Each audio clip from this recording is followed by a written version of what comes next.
Critics always hate the films we think are great, but only one appreciates them all. He serves us every day, he keeps the trolls at bay, though he may be a shade delusional. The shelter of his mouth is moist, he will not give you any choice.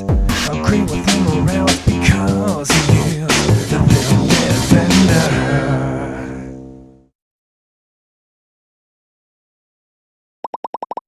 I'm gonna show you something beautiful. Welcome to episode 7.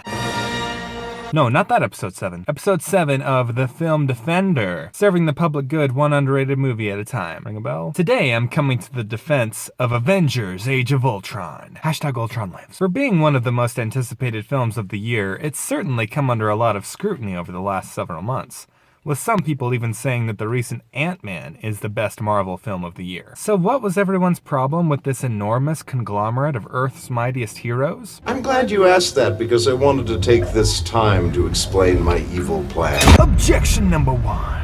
Why are the Avengers assembling for this and not for previous movies? Unlike the previous movies where the danger popped up without any warning, the case that the Avengers are currently working on is a carryover from their previous mission. Loki's staff has a lot of untapped mystery and power and is surely something that needs to be recovered at all costs, particularly when Hydra obtains it to create new metahumans like Quicksilver and Scarlet Witch. Plus, unlike the last film, which was more or less devoted to the creation of the team, it's nice to see them all assembled and fighting together in perfect sync to start this movie. Objection number 2.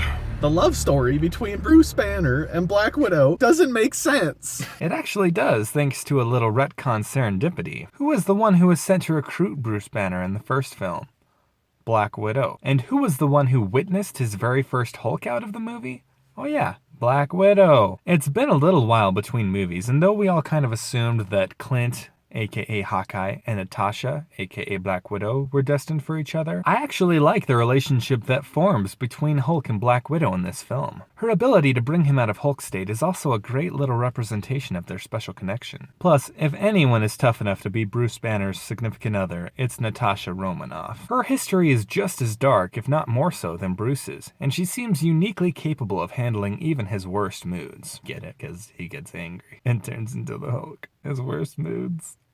So clever. Objection number 3. What the heck is this Vision? Only the best part of the movie. Vision is a bionic being with great technological ability, but also immense power imbued by the Mind Gem. He can fly, shoot beams of energy out of his hands and forehead, and use his programming superiority to combat even the most scientifically advanced foes. He also has the best surprise of the entire film, and is an interesting counterpart to Ultron's rather extreme sense of purpose. Hashtag Ultron lives. He still has a lot of growth and development to do as well, as hinted at by his brief moment with Scarlet Witch at the end battle. If you've read the comics, you know what that means. He's almost godlike and even takes a liking to Thor the moment he emerges from that metallic cocoon, even generating his own cape to look more like the hammer-yielding hero. I can't wait to see what becomes of this character. Civil War. Objection number 4. There are just way too many jokey lines. And there weren't in the first Avengers movie? Trust me, this is not a shift in tone from Whedon's usual style, which was in full force throughout the 2012 blockbuster. Besides, most of the humor worked incredibly well. Tony Stark in particular was as funny as ever, perhaps peaking with the Hulkbuster fight. I love the dark and serious comic book movies as much as anyone, but Whedon takes the approach that superhero movies should be fun, which is actually kind of refreshing.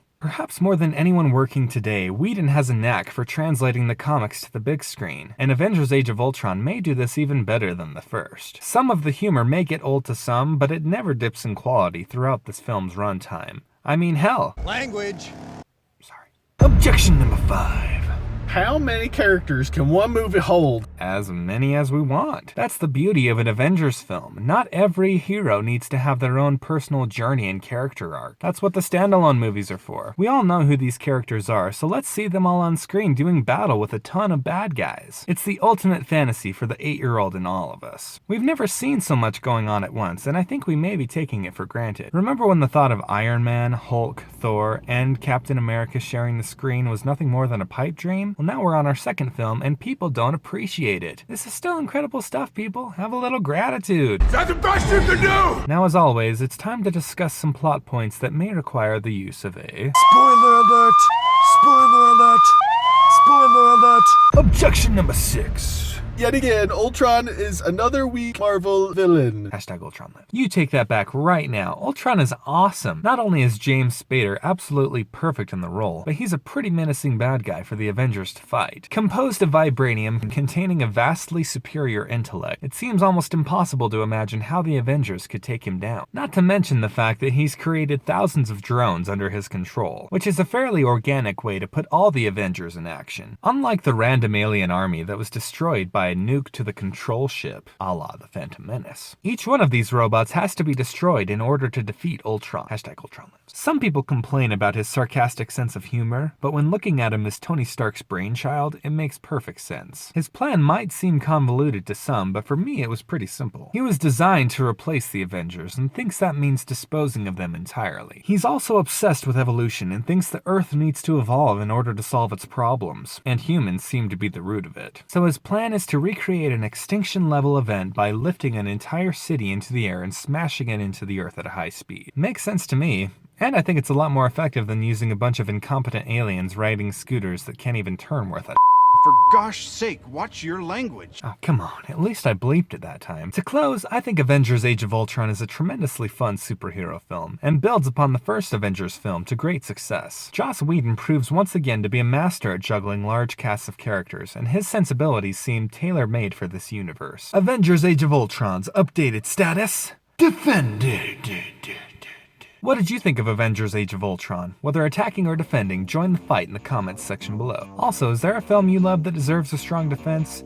You can email me at thefilmdefender@gmail.com, tweet me at thefilmdefender, post to my Facebook page, again, The Film Defender, or simply comment below and let me know what film you want me to fight for. Don't forget to subscribe to this channel for more film defenses to come. And until next time, The defense rests.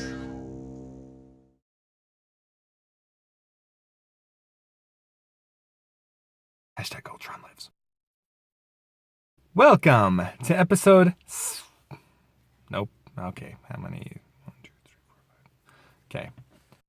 Particularly when Hydra obtains it. Particularly, I always struggle with that one. That's hard. It's a tough one. The love story between Bruce Banner and Scarlet Witch doesn't... Scarlet Witch. Black Widow. Those colors mess with you. The love story between Bruce Banner and Scarlet... Again? No, just because it's played by Scarlett Johansson. Her ability. Some of the... False start. You gotta do something weird. I was going to. Go for it. The love story. The love story between Bruce Banner and Black Widow. What the heck is this vision, feller? And everyone keeps talking about. There were just way too many jokey lines. Were you doing an accent on that? No. I wasn't trying to. It just came out. It started and then you tried to do course correction. I can't do it now. I'm just going to keep doing a mixture of a California girl and a Southern woman. Why are they all female?